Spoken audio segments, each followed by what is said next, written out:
Hello everyone, welcome back to Speaking Spurs, on which I suppose we should call Evaluating England instead, because we are in the World Cup. Round one of fixtures all complete. We are on to this game day 2 for teams. Disappointing draw for us after, that 6-2 win over Iran and 0-0 against USA. I think it was a game where there was a lot of pressure. But it's been a very strange World Cup so far, hasn't it? There's only been a few teams that have managed to sort of hit things the way you'd expect. So we obviously had the 6-2 win. France had a good result in their game. Olivier Giroud is now equal with Thierry Henry on goals. Brazil may have had an okay win. Didn't quite score the amount of goals you'd expect, but Richarlison with what has been the goal of the tournament so far, and that's going to be a hard one to beat. So that's a nice little one there, the new R9, if you will. What else? Germany having a surprise loss to Japan. Argentina 1-0 up and then losing 2-1. The Netherlands, they had a decent start in their first game. They drew today. Who was the other one? Spain. That's the team that I actually got in. That's the team that I've been given for the tournament. So have to back them a little bit, although I think they're a bit too inexperienced at the moment in terms of the group that are now coming through to win the tournament. But they had a good result. So, a bit topsy-turvy. The biggest killer was probably Argentina losing their game. But our group, it's tightish. Any team can go through. Qatar also as well. Their own World Cup, and they're already out 2 games in. But we expected that. Terrible team. They've only got, all their players for the Qatar national team, by the way, they all play for Qatari teams. And their professional league has 2 divisions. And they have 4 amateur divisions. It's a country that doesn't have lots and lots of people in there, so not much to pick from. But still, it's quite funny that this money-hogging World Cup, the team to host it are already out, which is nice to see. But, let's talk about our first 2 games. So a quick recap of the first game without going into too much detail. A tough Iran that we made look terribly easy to defeat in the end. We were quite at it. On top of them, we played some good football. Iran obviously did get 2 goals. One of them, bit of sloppy defending from Harry Maguire, let his man run off him, and then straight after he came off with blurred vision apparently. So I don't know whether he actually had blurred vision in the build up to the goal or that was an excuse after he realised that he'd let us down. But however, I thought he was excellent in an attacking sense in the game from corners, got his head on a lot. Tonight actually, in our 0-0 draw with the USA, I thought Harry Maguire was excellent defensively. Made a couple of good tackles. Got his head on the end of a lot. Again, he got on the end of a couple of things in an attacking sense, but it didn't come to anything. Just wasn't enough bite in the game. And I think it was a bit of a nervous one for us because of the game earlier. So Wales and the USA obviously drew their game in the first round. And then this time round, Wales go and lose to Iran. So we obviously beat Iran.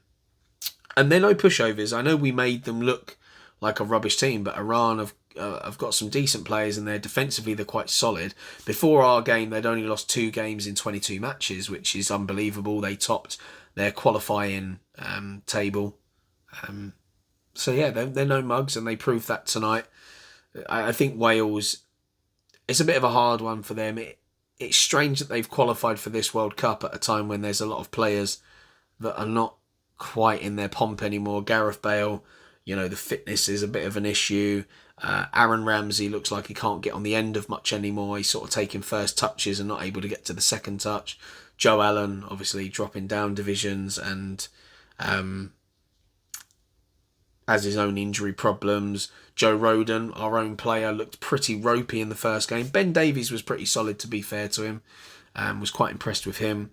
And I can't remember his name, the young guy for Nottingham Forest. I thought he was excellent when they played against us in the cup game where they knocked Tottenham out. He looked pretty good when he came on. But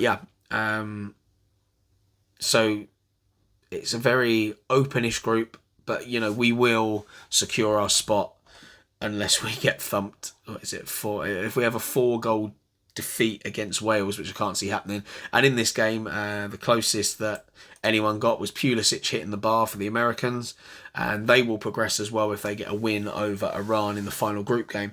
But talking about that, I was in the pub watching the game, and the Pulisic shot, if it hadn't hit the bar and it was a little bit lower, pretty confident that Pickford had it anyway. But look, 0-0, lacklustre display was the reality check for us at this tournament, and it means we're going to have to wait till the final group game with Wales on Tuesday to seal a last 16 spot. So after the 6-2 thumping of Iran in the opening fixture, there was a lot of optimism amongst our supporters about, our team building on their run to the final of the Euros last summer. But, at the final whistle, there were actually boos from those travelling fans, with Gareth Southgate's side badly off the pace and disjointed against what was an energetic USA team. I felt like their midfield just had more legs about them. I wouldn't say, technical ability was great. McKennie, who is a player for Juventus that obviously Spurs have been linked with several times. He looked good at times. I hate this thing going on his hair with the colours of the American flag, which in the order they're in don't look like an American flag at all. He looks more like a French player. But, decent-ish player. And they're a tough side to break down. They've got lots of energy about them. So, yeah, we looked off the pace. And as we said, Pulisic crashed that first half shot off the bar. Maguire had to head away a series of corners as the Americans put the pressure on in the second half, while there was no way through. They did enough. They got their point at the end of the day, USA, and it actually looked towards the end of the game. So it looked like they were happy just to take the point. There was elements in the second half where they were quite on top. Towards the end of the first half, the USA were on top and looked more dangerous. Second half, and the majority I actually thought they looked the more likely to score. But it looked like in the end they were quite happy to settle for the point. Harry Kane had a blocked shot at the start of the match. His header from Luke Shaw's free kick in the second half stoppage time was as close as our toothless attack really got. We didn't really trouble him a lot. I thought Sterling wasn't involved in the game much at all. Saka, in the first half, we gave the ball quite a lot, but there wasn't really much for him to do. I actually thought our crossing was pretty woeful in this game. Every cross that we put into the box seemed to go past Harry Kane to the back post, where you've got either Sterling or Saka, who are both tiny and not known for their heading ability, so that makes no sense to me. It was kind of like watching our Nation League performances again. But yeah, as I say, only a defeat to Wales by 4 goals would prevent us from making it to the next step. So I think we're all confident that we're going to go through. But there will be questions as to why the team's performance dropped off so much, how we can rediscover the form from the first game, and get back into this competition. So the USA now sit third in Group B, a point behind Iran, who they face on Tuesday. So a win for them takes them through to the last 16. We showed purpose in the opening stages. Kane's goal-bound effort was blocked. That was the one where Bukayo Saka cut back. So that one, it was actually a good bit of defending. Actually, the player went down and it ended up going through his legs. But when the I can't remember who it was now, the USA defender, it was a good bit of play from England. The build-up play was very good. It's just the USA defender, as he went down, his back foot, he dragged it through. And there you go. But it was good from Kane. There was a shot, I think it was from Mount, where the Arsenal number 2 got down to. It didn't have enough venom behind the shot, but certainly the right shot to take. But our possession, it lacked purpose. I thought that all our midfielders were pretty quiet. Jude Bellingham, who was obviously excellent in the opening game, I thought he was very quiet in this one. We weren't great without the ball either. There wasn't enough pressing. We didn't put them under enough pressure. We looked uncertain, uncoordinated. McKennie fired a good shot. Fired a good opening over, and former England youth international Musa saw his shot deflected into Pickford's grasp. So the growing concern about England's performance from the travelling support in the stands was compounded when Pulisic smashed his fierce left-footed shot against the frame inside the box. But as I said, I think Pickford had that covered, if I'm honest. Maguire then did well to block a dangerous effort from Dest, and Pulisic headed wide. And we really hung on for half-time, to be honest. A late shot over from Saka, and it was our first shot on target in the match in stoppage time from Mount. It just did little to mask our struggles in the opening 45 minutes. No improvement after the break either. Stones had to block from right. McKennie again shooting over. Pulisic's dig deflected wide. And the USA just ramped up the pressure around the hour mark with a run of corners. In the 68th minute, Southgate finally made his move. He sent on Jordan Henderson, which was a bit underwhelming because he was the first player we saw getting ready, and we were sitting in the pub talking amongst ourselves going, this is a bit of a negative substitution here. But then we saw Jack Grealish stripping off as well for the ineffective Sterling and Jude Bellingham to come off the pitch. Grealish did what he usually does. He came on. He is a nuisance. He wins free kicks. He gets fouled an awful lot, and that's what he did. So we got some free kicks in and around the USA box.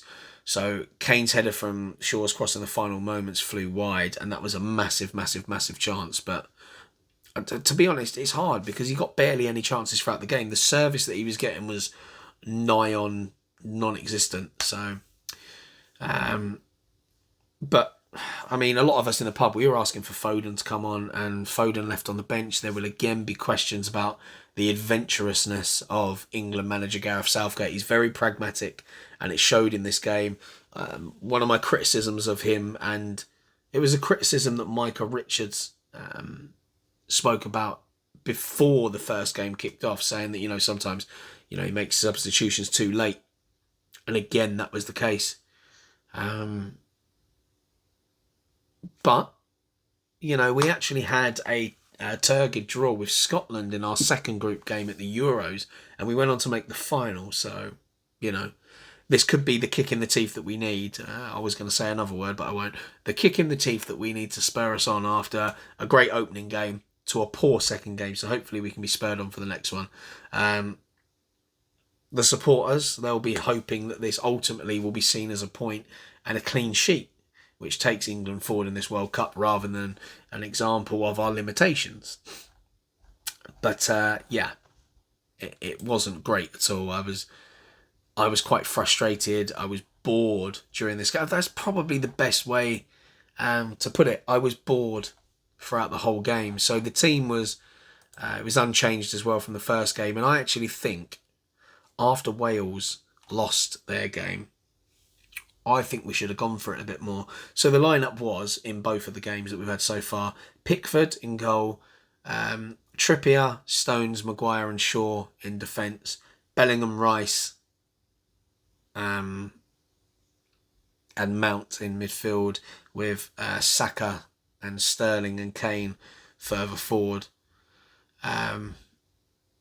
But for me, I would have loved to have seen Grealish start this game and really go at them. The substitutes that did come on was Grealish, Henderson, and then Rashford came on in the 78th minute. But yeah, I know a lot of people before were querying why Harry Maguire was taken to the World Cup. And I think he proved in both games why he was taken. In the first game for his ability in the opposition box when we're attacking. He gets on a lot of things. He's the guy that we either want to head in on goal or get the knockdowns. And he gets a lot of flick-ons and knockdowns in the box. Defensively, he won a lot of headers tonight. As much as I would love to see Dyer play, and I know he came on in the first game because Harry Maguire had to come off. But Maguire's definitely proven why he's in the squad in the last two games for two completely different reasons. But in this game, I would have loved to have seen Grealish unleashed from the start. Foden definitely should have come on. That's just a bit disappointing, really. You got players in there, Conor Gallagher. I mean, I have no idea why he's in the squad whatsoever. I said I was going to do a little video about the squad and I didn't because I wanted to see how we got on, because it would have been harsh for me just to make judgments without seeing any of them play. I know Popey, he failed in his audition with the games leading into the World Cup. He kind of froze on the big stage, so I'm assuming, like, in my head I would have Ramsdale as our number 2 instead of Pope, but I kind of get it. Like, from the bench, it's not that inspiring. Like, I'm looking at it now. Walker obviously coming back from injury. Grealish is somebody I would have started. Henderson, he's a great leader, but he's kind of at that end of his career now where he's not the man to push us through. Rashford, a bit hit and miss. I know he got a goal in the last game, but that was down to a decent ball from Harry Kane. Calvin Phillips has been injured and not playing. Eric Dyer has had a good season so far, but let's face it, he's not going to win us a game, is he? Connor Cody, again, defender, not going to win us a game. Alexander-Arnold has been in for a lot of criticism. I think he could be important when we get through, depending on who we're playing. I think if we play a France or someone like that, we might need to be a bit more adventurous, go with a back 3, but then have people as wing backs, and Alexander-Arnold defending is kind of left to wonder. But in terms of going forward and his ability to play a ball, could be a key figure. Foden, I think, is, he's just an amazing footballer that doesn't get enough time at Man City, let alone with England. Ben White, he's another player that's had his problems. He's been playing out of position this season. He's done very well there for Arsenal. I mean, they are top of the league. But again, not going to win us a game. Callum Wilson, I would love to see him play in a 2 with Kane up top. I think that's something that we should at least explore at some point. They could have done that today. And then, Conor Gallagher. Just, nah, not for me. And then we've also got Maddison, who... It's an annoying one because Maddison's form going into the World Cup has been excellent. And then he picked up that little knock in the game beforehand. So he's been taken, but he's obviously not fit enough to play, which is really annoying because by the time he is fit enough to play, he's not going to be match fit. So there's a little bit of a worry, to be honest. In terms of creativity, I'm a little bit worried going forward. But nonetheless, it is a point. We do sit top of the group. We're probably going through. And logically, under Southgate, we've had a semi-final, we've had a final. So the next step would say that we're going to win a tournament. So is it coming home? I mean, look, we can all get excited. I'm not too sure what's going to happen. There are big teams around. And just to point out, right, so tonight, if you look at the squad, there's a former Spurs player in Trippier. You've also got Harry Kane on the pitch, Spurs man.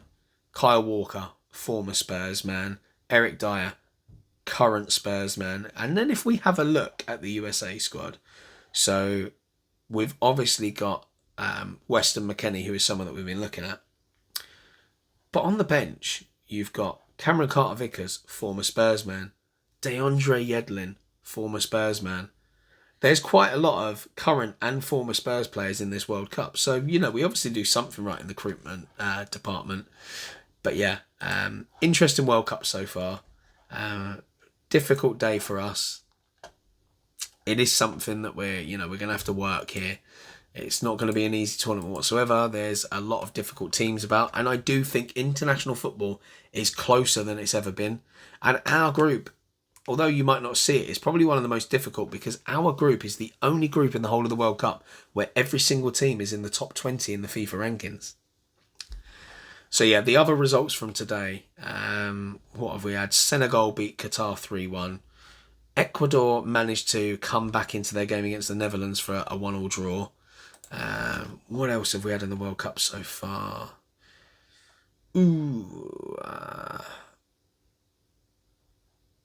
Switzerland 1, Cameroon 0, Uruguay and Korea Republic 0-0.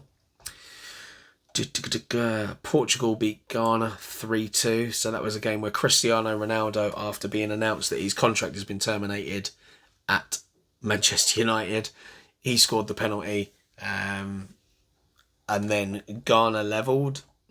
Yao Felix put them ahead.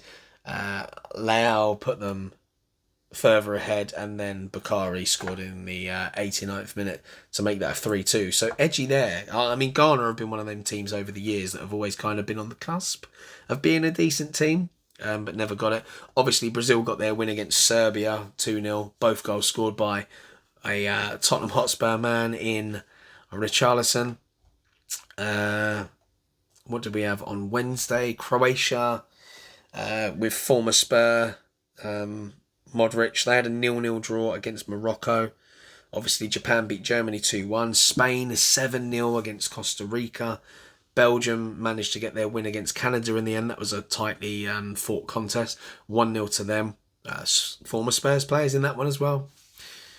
And then, what was it, Tuesday? So the Saudi Arabia beat Argentina 2-1. Denmark, Tunisia. I tell you, I watched that game and 0-0 screams a boring game. But I tell you, Denmark, Tunisia was so exciting. It was just attack from both teams. I thought Tunisia defended really well. Denmark, they were relentless, but Tunisia had a few moments on the break and they looked really dangerous. What else? Mexico, Poland, 0-0.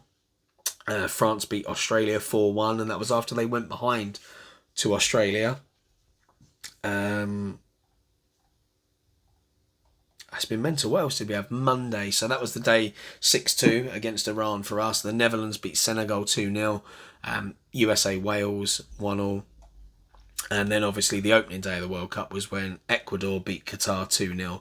And Ecuador looked terrible as well. And they've got 3 Brighton players in their squad, and I was looking through the Ecuadorian squad, and they've actually got a lot of players that play top flight football around the world. But I'm wondering if, because Qatar are so bad, it actually brings down the level of the teams they're playing against. But hey ho, that is international football for you.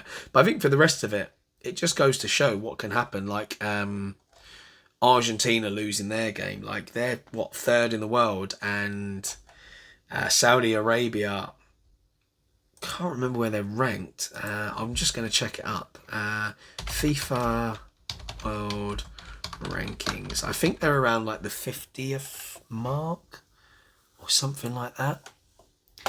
Just going to double check it. Like, bear with me. I will be there. So yeah, the rankings now, because Belgium were number 1 for a while. So at number 1, Brazil are ranked the best team in the world. Belgium 2, Argentina 3, France 4th. We are 5th. Then Italy in 6th, Spain 7th. The Netherlands have managed to creep their way up to 8th, with Portugal in 9th, and Denmark make up spot number 10. That's pretty impressive. Right, that's the top 10. Let's see. Croatia, despite their their cup final where they played France, they sit in 12th. Mexico are 13th. Did not know that. 14th Uruguay, 15th Switzerland, 16th USA. I'm surprised they're that high. Wales are actually 19th, although they did have a good run in the Euros, didn't they? So I'm just trying to find them. So some of the teams that are not even in the tournament are a bit higher up. So Peru, 22nd, Sweden, 25th, Ukraine, 27th, Chile, 29th, Nigeria, 32nd, Russia, 33rd. Oh my God, we're still going. We are still going. So bearing in mind there's 32 teams in there. Teams like, so Norway and 42nd are not in it. How is Scotland 40th? Australia 38th. This is mad. Ecuador, they're 44th and somehow in it. Qatar are ranked 50th. Pretty shocked at that, to be honest. How they've managed that, I'll never know. Saudi Arabia, I'm sure. There you are. Saudi Arabia ranked 51st in the world, and they beat Argentina. It's crazy. It's an absolute crazy world, but there you go. So on to our next game on Tuesday against Wales, where we're no doubt going to go through. We'll see where it stands. I have been Kieran from Speaking Spurs / what did I even call it? Evaluating England. There we go. I'd already forgot what we were calling it. Evaluating England. But there you go. Disappointing draw. On to the next game. I'm sure there'll be a lot of words spoken after that lacklustre performance. On to the next one, and it's coming up.